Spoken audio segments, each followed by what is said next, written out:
This is going to be another little gem from Eliot, and whereas not quite sure of my ability to do the poem justice, I am absolutely certain of my inability to properly pronounce the classical Italian in which the excerpt from Dante's Inferno is written, so I'm going to skip that bit. So begins the love song of J. Alfred Prufrock. Let us go then, you and I, when the evening is spread out against the sky like a patient etherized upon a table. Let us go through certain half-deserted streets, the muttering retreats of restless nights in one-night cheap hotels, and sawdust restaurants with oyster shells, streets that follow like a tedious argument of insidious intent to lead you to an overwhelming question. Oh, do not ask, what is it? Let us go and make our visit. In the room, the women come and go, talking of Michelangelo. The yellow fog that rubs its back upon the window panes, the yellow smoke that rubs its muzzle on the window panes, licked its tongue into the corners of the evening, lingered upon the pools that stand in drains, let fall upon its back the soot that falls from chimneys, slipped by the terrace, made a sudden leap, and seeing that it was a soft October night, curled once about the house and fell asleep. And indeed there will be time for the yellow smoke that slides along the street, rubbing its back upon the window panes. There will be time. There will be time to prepare a face to meet the faces that you meet. There will be time to murder and create. There will be time for all the works and days of hands that lift and drop a question on your plate. Time for you, and time for me. And time yet for 100 indecisions, and for 100 visions and revisions before the taking of toast and tea.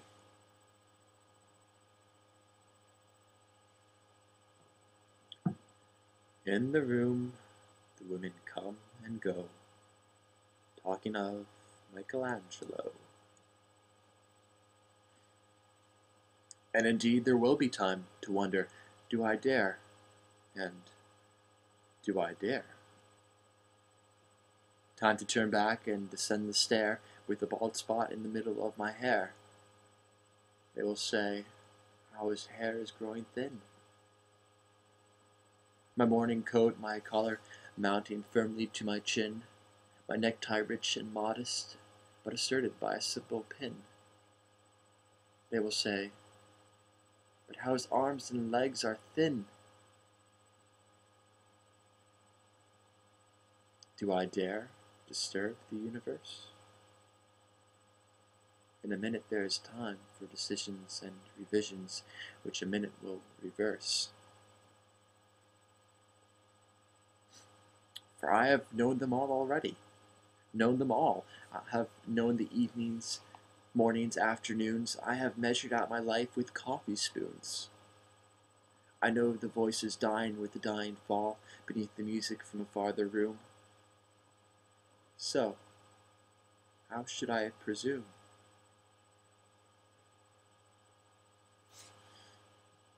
And I have known the eyes already, known them all. The eyes that fix you in a formulated phrase, and when I am formulated, sprawling on a pin, when I am pinned and wriggling on the wall. Then how should I begin to spit out all the butt ends of my days and ways, and how should I presume?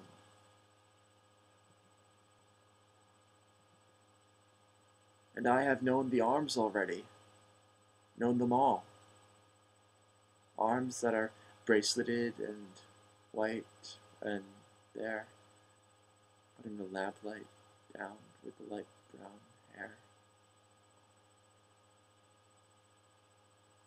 Is it perfume from a dress that makes me so digress?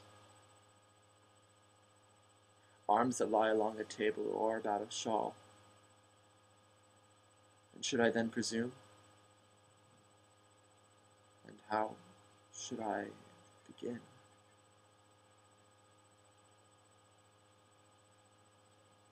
Shall I say, I have gone at dusk through narrow streets and watched the smoke that rises from the pipes of lonely men in shirt sleeves, leaning out of windows.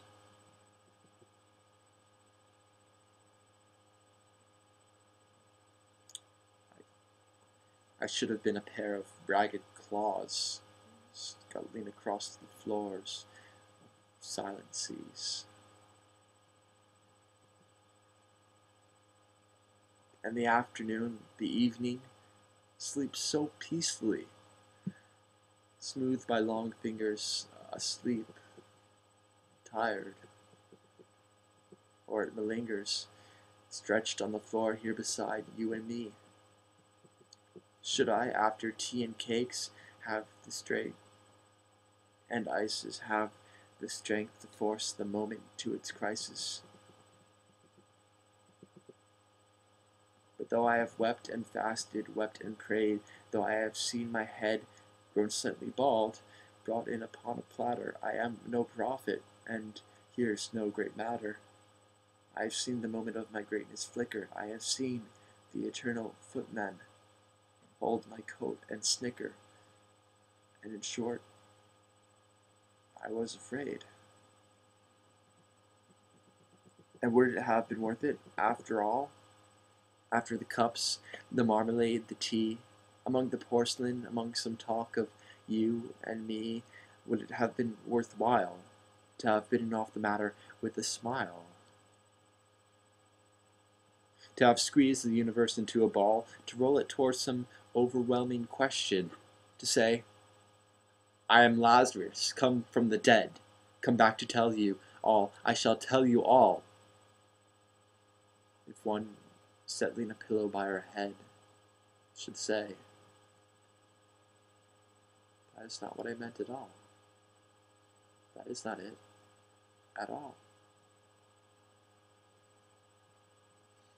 And would it have been worth it, after all? Would it have been worthwhile, after the sunsets and the dooryards and the sprinkled streets, after the novels, after the teacups, after the skirts that trail along the floor, and this, and so much more? It is impossible to say just what I mean. But as if a magic lantern threw the nerves and patterns on a screen, would it have been worthwhile if one settling a pillow or throwing off a shawl and turning toward the window should say, that is not it at all. That is not what I meant at all. No, I am not Prince Hamlet, nor was meant to be.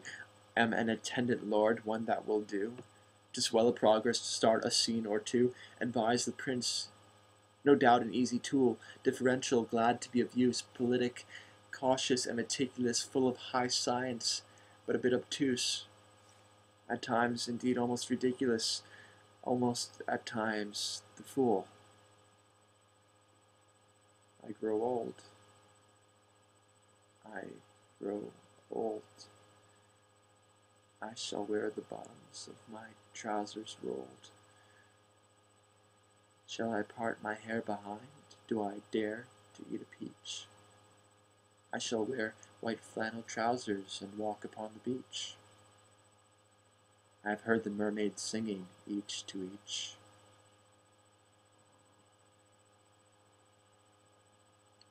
I do not think that they will sing to me. I have seen them riding toward on the waves, combing the white hair of their waves, blown back when the wind blows the water white and black. We have lingered in the chambers of the sea, by sea-girls wreathed with seaweed red and brown, till human voices wake us, and we drown.